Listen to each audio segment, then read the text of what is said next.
மக்களே, நீங்க ரொம்பவே ஆவலுடன் எதிர்பார்த்துட்டு இருந்த சிம்ஜிதாக்கான பெயில் மறுக்கப்பட்டது. சிம்ஜிதா கேட்ட பெயில் ஏன் கொடுக்கப்படல? சிம்ஜிதாக்கான பெயில் ஏன் மறுக்கப்பட்டது? அப்படிங்கிறத பேசுறதுக்கு முன்னாடி கேரளாவுல நடந்த பேருந்துல சில்மிச பாலியல் சீண்டல் அப்படிங்கிற வீடியோவை நீங்க எல்லாருமே கடந்த 2-3 நாட்களாக எல்லா இணையதளங்கள்லயும் பார்த்திருப்பீங்க. அந்த பெண் முழுக்க முழுக்க வியூஸ்க்காகவும் கமெண்ட்டுக்காகவும் கேவலமான ஒரு ஃபாலோவர் ஷேரிங்காக அந்த பெண் ஒரு போலியான வீடியோவை பதிவேற்றம் பண்றாங்க.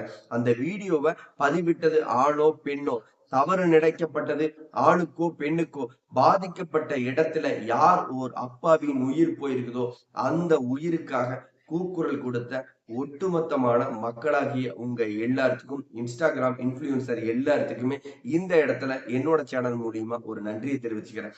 ஏன்னா தவறிழைக்கப்பட்டது ஆணோ பெண்ணோ, ஆனா போலியா ஒரு வீடியோவை சித்தரிக்கப்பட்டு அந்த இடத்துல ஒரு அப்பாவின் உயிர் போயிருக்கிறதுனால தவறு செஞ்ச அந்த பெண்ணுக்கு எப்படியாவது தண்டனை வாங்கி கொடுக்கணும். நீங்க எல்லாருமே வாய்ஸ் அவுட் பண்ணீங்க இல்லையா?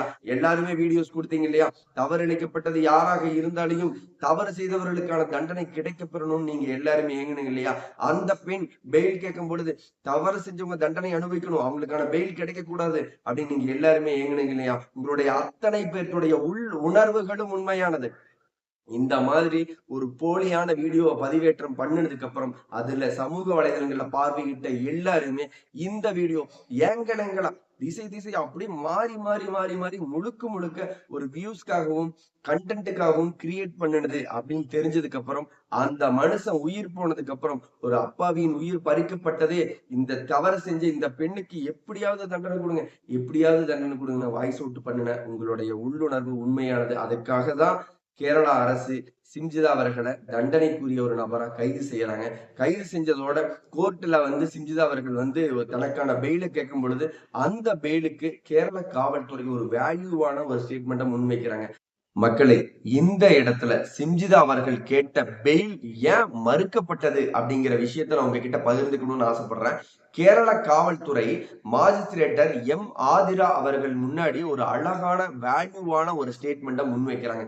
என்ன சொல்றாங்கன்னா, சம்பந்தப்பட்ட சிம்ஜிதா அவர்களுக்கு நீங்க பெயில் கொடுக்காதீங்க.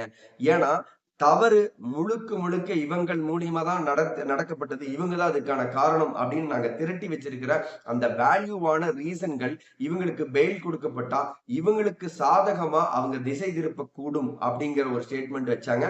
அதை தாண்டி இன்னொரு வேல்யூவான ரீசன் சொல்றாங்க. என்ன சொல்றாங்கன்னா, இந்த சிம்ஜிதாவோட மொபைல நாங்க அனலைஸுக்கு கொடுத்துருக்கிறோம். அவங்க இந்த தீபக்கோட மரணத்துக்கான வீடியோ மட்டும்தான் வச்சிருக்காங்களா, இல்ல ஒரு ஆணுக்கோ ஒரு பெண்ணுக்கோ தங்களோட வியூஸ்க்காக இவங்களோட மனநிலை இவங்களோட மென்டாலிட்டி எப்படி இருக்கு, இவங்க முழுக்க முழுக்க சமூகம் எப்படி போனாலும் பரவாயில்ல, யாருக்கு என்ன நடந்தாலும் பரவாயில்ல, எனக்கு ஒரு வியூஸ் வேணும், எனக்கு ஒரு ஃபாலோவர்ஸ் வேணும், எனக்கு ஒரு கமெண்ட் வேணும், எனக்கு ஒரு நிறைய ஷேரிங்கள் போகணும், என்னோட வீடியோ ரொம்பவே வைரல் ஆகணும் அப்படிங்கிற ஒரு மனநிலையில இவங்க வேற ஏதாவது ஒரு ஆண்கள் அந்த மாதிரி எடுத்திருக்காங்களா, இல்ல வேற ஏதாவது ஒரு பெண்களை ஏதாவது ஒரு ரூபத்தில் தவறாக சித்தரிக்கப்பட்ட வீடியோக்கள் ஏதாவது வச்சிருக்கிறாங்களா அப்படின்னு சொல்லிட்டு சிம்ஜிதா அவர்களோட மொபைல் பரிசீலனைக்கு நாங்க கொடுத்திருக்கிறோம். அந்த வீடியோக்கள்ல இன்னும் யாராவது பாதிக்கப்பட்டிருந்தா அப்படிங்கிறப்பட்ட தகவல்கள் எங்களுக்கு கிடைக்கும் போது இன்னும் யாராவது தீபக் மாதிரி ஏதாவது ஒரு ஆணோ பெண்ணோ அந்த இடத்துல மாட்டிருக்காங்க அப்படிங்கிற அந்த வீடியோக்கள் ஆதாரங்களா எங்களுக்கு கிடைச்சதுன்னா கேஸ் இன்னும் ஸ்ட்ராங்கா இருக்கும்.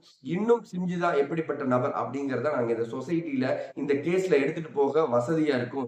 சோ மேஜிஸ்ட்ரேட்டர் அவர்கள் முன்னாடி இவங்க என்ன சொல்றாங்கன்னா, அவங்களுக்கு கேஸ் சாதகமா சிம்ஜிதா அவர்கள் திசை திருப்ப வாய்ப்புகள் இருக்கு, அதனால இவங்களுக்கான அந்த பெயில மறுத்துருங்க அப்படின்னு சொல்லி மேஜிஸ்ட்ரேட்டர் ஆதிரா முன்னாடி ஒரு வேல்யூவான எவ்வளவு பெரிய வேல்யூவான ஸ்டேட்மெண்ட்களை முன் வச்சாங்க அப்படிங்கறதெல்லாம் நம்ம ஃபுல் அனலைஸ் பண்ணல. பட் அதுல இருக்கிற யூனிக்கான ஒரு 2 வேல்யூவான பாயிண்ட்களை மட்டுமே வச்சு இந்த வீடியோல பதிவிடுறோம். சோ இந்த வீடியோ பார்த்துட்டு இருக்கிற நீங்க சிம்ஜிதா அவர்கள் செய்த இந்த செயலை பத்தியோ, தீபக்கோட மரணத்தை பத்தியோ, அவங்களுக்கு பெயில் கிடைக்காத பத்தியோ என்ன நினைக்கிறீங்கன்னு மறக்காம கமெண்ட்ல சொல்லுங்க. இந்த மாதிரி கரண்ட் லைவ் அப்டேட் வீடியோஸ்களுக்கு மறக்காம நம்மளோட சேனலை சப்ஸ்கிரைப் பண்ணி வச்சுங்க. See you the next video. Bye bye.